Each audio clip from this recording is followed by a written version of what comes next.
তোমরা যারা ক্যালকাটা ইউনিভার্সিটির আন্ডারে সেমিস্টার 4-এর ছাত্রছাত্রী আছো এবং তোমাদের রাষ্ট্রবিজ্ঞান সাবজেক্টে অনার্স আছে, তোমাদের জন্য আজকের ক্লাসটা খুবই গুরুত্বপূর্ণ।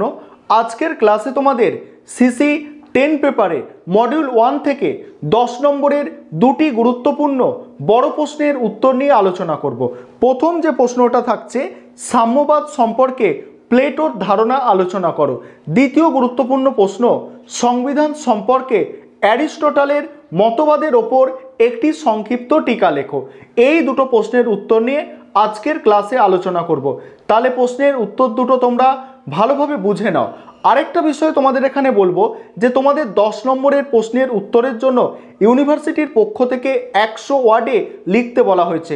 খুব বেশি বড় লিখলে সেক্ষেত্রে তোমরা কিন্তু নম্বর কম পাবে। 100 শব্দের মধ্যে সেটা একটু বেশি বড় হতে পারে, 100 থেকে 120 ওয়ার্ডের মধ্যে হতে পারে। তোমাদের যে মতামতটা সেটা কিন্তু তোমাকে বুঝিয়ে দিতে হবে। প্রশ্নে যেটা চেয়েছে 100 ওয়ার্ডের মধ্যে তোমাকে কিন্তু সেটা বুঝিয়ে দেওয়ার চেষ্টা করতে হবে, তাহলে তোমাদের নম্বর ভালো আসবে। আরেকটা বিষয় তোমাদের এখানে বলার আছে, প্রশ্নের উত্তরগুলো আলোচনা করার আগে, বিগত বছরগুলির মতো এবছরেও তোমাদের জন্য অনলাইন কোচিং ক্লাস চলছে। তোমরা যারা অ্যাডমিশন নিতে ইচ্ছুক আছো, এই নম্বরে তোমরা যোগাযোগ করে অ্যাডমিশন নিতে পারো। আমাদের সপ্তাহে 3 দিন করে ক্লাস হয়ে থাকে। 2 দিন রেকর্ডেড ক্লাস, সোমবার এবং বুধবার রেকর্ডেড ক্লাস এবং শনিবার লাইভ ক্লাস। 3 দিন ক্লাস হয় এবং পার মান্থ 600 টাকা করে ফিস নেওয়া হয়। বহু ছাত্রছাত্রী অলরেডি অ্যাডমিশন নিয়ে নিয়েছে। তোমরা যারা অ্যাডমিশন নিতে ইচ্ছুক আছো, অবশ্যই তোমরা এই নম্বরে যোগাযোগ করে অ্যাডমিশন নিতে পারো। চলো আজকে প্রশ্নের উত্তর দুটো তোমরা দেখে নাও। এবারে তোমরা প্রশ্নের উত্তরগুলো দেখে নাও। প্রথম প্রশ্ন যেটা আছে দেখো, সাম্যবাদ সম্পর্কে প্লেটোর ধারণার ওপর একটি টিকা লেখো। অ্যান্সারটা ভালো করে বুঝে নাও। ন্যায়নীতির আধিপত্যের ভিত্তিতে পরিচালিত যে আদর্শ রাষ্ট্র ও সাম্য ব্যবস্থার মডেল প্লেটো হাজির করেছিলেন, তাতে শাসক গোষ্ঠীর জন্য এক প্রকার সাম্যবাদের ব্যবস্থা নির্দেশিত আছে। কি বলা হলো?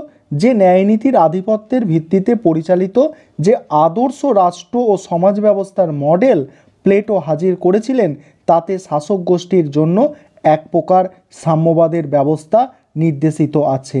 রাষ্ট্রীয় ঐক্য সংহতির স্বার্থে শাসককুল পারিবারিক জীবন ও ব্যক্তিগত সম্পত্তি বর্জন করবে। শাসককুল কি?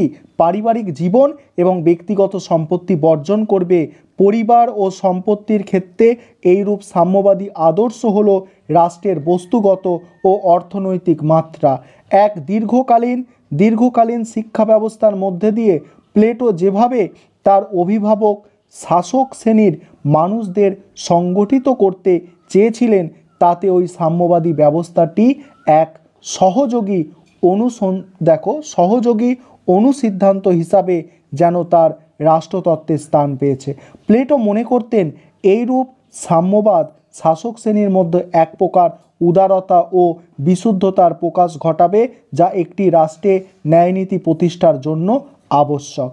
প্লেটোর মতে একটি আদর্শ রাষ্ট্র ব্যবস্থায় 3 ধরনের শ্রেণী থাকে: অভিভাবক শ্রেণী, সামরিক শ্রেণী এবং কারিগর শ্রেণী। তার মতে প্রথম 2টি শ্রেণীর কর্তব্য হবে জৈব আকাঙ্ক্ষা পরিত্যাগ করে জীবনের অর্থনৈতিক দিক পরিহার করে নিজেদের সাম্যবাদী ব্যবস্থার অন্তর্ভুক্ত করা। নিজেদের স্ত্রী বা নিজের সম্পত্তি থাকলে যে স্বার্থ বুদ্ধি জেগে উঠবে তা সুশাসনের অনুকূল নয়। পরিশেষে উল্লেখযোগ্য, আধুনিক চিন্তাবিদরা তো বটেই, প্লেটোর ছাত্র অ্যারিস্টটলও প্লেটোর এই সাম্যবাদের ধারণাকে অবাস্তব এবং ক্ষতিকারক বলে সমালোচনা করেছেন। পরের প্রশ্নের উত্তর দেখো। এবারে তোমরা পরের প্রশ্নের উত্তর দেখে নাও। প্রশ্নটা আছে, সংবিধান সম্পর্কে অ্যারিস্টটলের মতবাদ।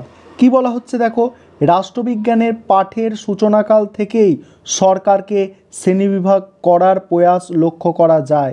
সরকারের শ্রেণীবিভাগ আলোচনার সূত্রপাত করেন গ্রিক দার্শনিক অ্যারিস্টটল। তিনি প্রধানত 2টি নীতির ভিত্তিতে সরকারকে শ্রেণীবিভাগ করেন। এক হচ্ছে সরকারের উদ্দেশ্য, আর হচ্ছে শাসক গোষ্ঠীর সংখ্যা। উদ্দেশ্যর দিক থেকে অ্যারিস্টটল সরকারকে স্বাভাবিক ও বিকৃত এই দুই ভাগে ভাগ করেছেন।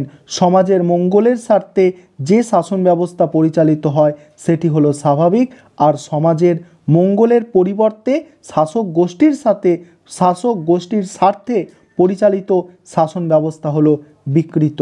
তারপরে কি বলা হচ্ছে, শাসকের সংখ্যার দিক থেকে অ্যারিস্টটল সরকারকে তিনটি ভাগে ভাগ করেছেন: একজনের শাসন, কয়েকজনের শাসন, বহুজনের শাসন। অ্যারিস্টটলের মতে সার্বভৌম ক্ষমতা যখন একজনের হাতে ন্যস্ত থাকে এবং সরকার জনসাধারণের স্বার্থে শাসন করে তখন তাকে বলা হয় রাজতন্ত্র।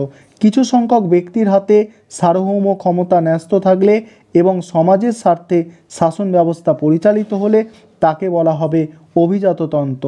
আর বহুজনের হাতে শাসন ক্ষমতা ন্যস্ত থাকলে এবং সকলের স্বার্থে তা পরিচালিত হলে তাকে বলা হবে নিয়মতন্ত্র। কিন্তু শাসন ব্যবস্থা যখন সমাজের স্বার্থের পরিবর্তে শাসকের বা শাসক গোষ্ঠীর স্বার্থে পরিচালিত হয় তখন তাকে স্বৈরতন্ত্র, অভিজাততন্ত্র, তারপরে দেখো অভিজাততন্ত্র আর হচ্ছে নিয়মতান্ত্রিক গণতন্ত্র। আরেকবার এটা দেখো, তিনটে আছে এখানে হচ্ছে রাজতন্ত্র, স্বৈরতন্ত্রে, অভিজাততন্ত্র ধনতন্ত্রে এবং নিয়মতন্ত্র গণতন্ত্রে পরিণত হয়। বুঝতে পারলে? এর আগে তিনটে শাসন ব্যবস্থার কথা বলা হয়েছিল। এখানে দেখো, এখানে বলা হয়েছিল রাজতন্ত্র আর অভিজাততন্ত্র আর হচ্ছে কি হচ্ছে নিয়মতন্ত্র। আর যদি সেটা শাসকের বা শাসক গোষ্ঠীর স্বার্থে পরিচালিত হয় সেটা কি হয়ে যায়, অভিজাততন্ত্রটা কি হয়ে যায় ধনতান্ত্রিক, রাজতন্ত্রটা হয়ে যায় স্বৈরতান্ত্রিক আর নিয়মতন্ত্রটা হয়ে যায় গণতান্ত্রিক। ঠিক আছে? তারপর দেখো, অ্যারিস্টটলের এই শ্রেণীবিভাগ সমসাময়িক কালের বিচারে মূল্যবান হলেও বর্তমানে এই শ্রেণীবিভাগ বিভিন্ন সরকারের চরিত্র ও ধরন নির্ণয়ের ক্ষেত্রে সাহায্য করতে পারে না। তাছাড়া অ্যারিস্টটল গুণগত বৈশিষ্ট্যের পরিবর্তে সংখ্যাগত বৈশিষ্ট্যের ভিত্তিতে সরকারের শ্রেণীবিভাগ করেছেন বলে অনেকের মতে এই শ্রেণীবিভাগ বিজ্ঞানসম্মত নয়।